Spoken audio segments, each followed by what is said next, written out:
नमस्कार. तर मैदान होतंय आज महाशिरतचं मैदान.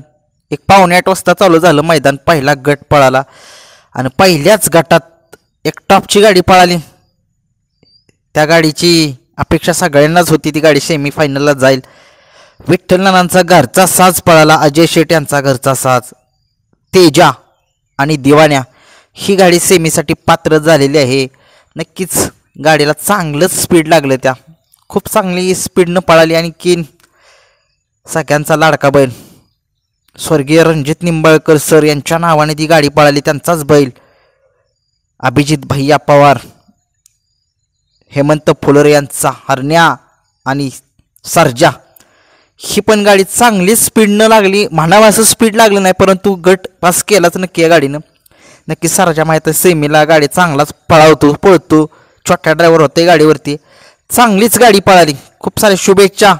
वेगाचा शेवट सर्जा आणि द्वारलीकरांचा हरण्या ही गाडी गट पास करून सेमीला गेलेली आहे.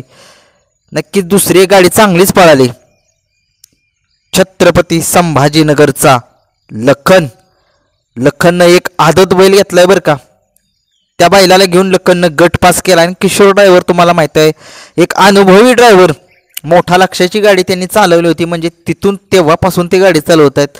नक्कीच आज लखन गट तर निघालाय, सेमीला नाही ते वासरू नाही पळायचं, कारण की चांगलं मातब्बर बैल त्या मैदानात आहेत. त्याच्यामुळे मला नाही वाटत की लखन सेमी पास करेल. वासरू त्याने घेतलंय खरं टॉपचं, पण वासरू पळलं चांगलं, सेमीला नाही. बघूया, तरी पण खूप साऱ्या शुभेच्छा देतो मी लखन आणि त्या एका वासराला आदत. आणि एक चांगल्या गाडीचा पराभव झाला. एक चांगली असं वाटत होतं की ती गाडी सेमीला बसेल.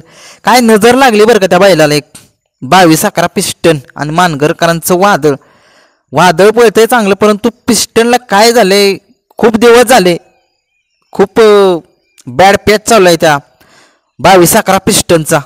नक्कीच काय नियोजन तर चांगलंच होतंय, परंतु एकदा पिस्टनला नक्की बघा काय झाले, नक्की काय विषय झाला त्याला, नक्की का पळेना काय, नक्कीच त्याची जरा तपासणी केली पाहिजे डॉक्टरकडून. कारण की तो पळणं झाला. एवढा मोठा बैल या बैलगाडा क्षेत्रातला चांगल्या मातबर बैलांसोबत पळतोय, पण त्याला काय नजर लागली, कोणाची काय कळणं झाले. पिस्टन 22-11चा आणि मानगरच्या वादळचा गटाला पराभव झाला. खूप वाईट वाटते. पिस्टन फायनलला पाहिजे होतं. नक्कीच दुसरी एक नामांकित गाडी, ज्या गाडीची चर्चा संबंध महाराष्ट्रात चालू होतीच आणि आहेच, या बैलगाड्या क्षेत्रातला देव बकासूर आणि त्याच्यासोबत पळाला कारोंडेकरांचा चिक्क्या. आणि आज पब्लिकनं गाडी लागली आपल्या 1 नंबर गटात, 1 नंबर तासातून 9 नंबर गटात पळाला आपला बकासूर. चांगलं स्पीड लागले बरं का. आणि पब्लिकचं नियोजन करावं तर आज माळशिरसनं चांगलंच पब्लिकचं नियोजन केले. पब्लिक एवढं दिसत नाही, परंतु चांगलं नियोजन, कारण की कात्या वगैरे तेलानं लावलाय. पब्लिक पुढं काय थांबल आता. नक्कीच निकाल रेषेवरती पब्लिक नाही थांबणार. आणि गट हा सुट्टा काढलाय बकासूरनं आणि चिक्क्यानं, पब्लिकनं पळून. खूप साऱ्या शुभेच्छा बकासूरला आणि चिक्क्याला.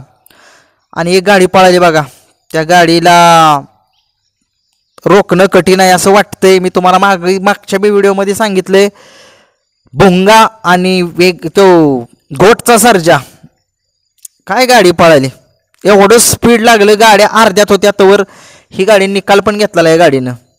आणि बबलू चाचाचं ड्रायव्हिंग सगळ्यांना माहीत आहे. नक्कीच बबलू चाचा चांगले नामांकित ड्रायव्हर आहेत. त्यांची ओळख आपल्याला बकासूरपासूनच ओळख झाली, परंतु आता नक्कीच वेगाचा शेवट सर्जान हरण्या या गाडी काय कमाल करेल सेमीफायनलला बघूयाच. परंतु घोटचा सर्जानं लय स्पीड आहे, त्याला बैल पुरणारा बरं का. घोटच्या सर्जाला भोंगाच आहे. नक्कीच आज चांगलंच पळावलं भोंग्यानं पण त्याला. आणि सर्जा बी चांगलाच पळतोय नक्कीच. आणि एक छत्रपती संभाजीनगरचा मथुरा फार्म यांचा अर्जुन आणि साई चांगली गाडी पळाली. आणि त्या गाडीनं पण गट पास केलाय, तो सेमीला गेली ती गाडी. आणि नक्कीच 20 गटापर्यंत सेमीपर्यंत बैल जेवढे पास झालेत त्यांची नावे मी तुम्हाला सांगितली. नंतरची अपडेट तुम्हाला मी देतच राहीन. धन्यवाद.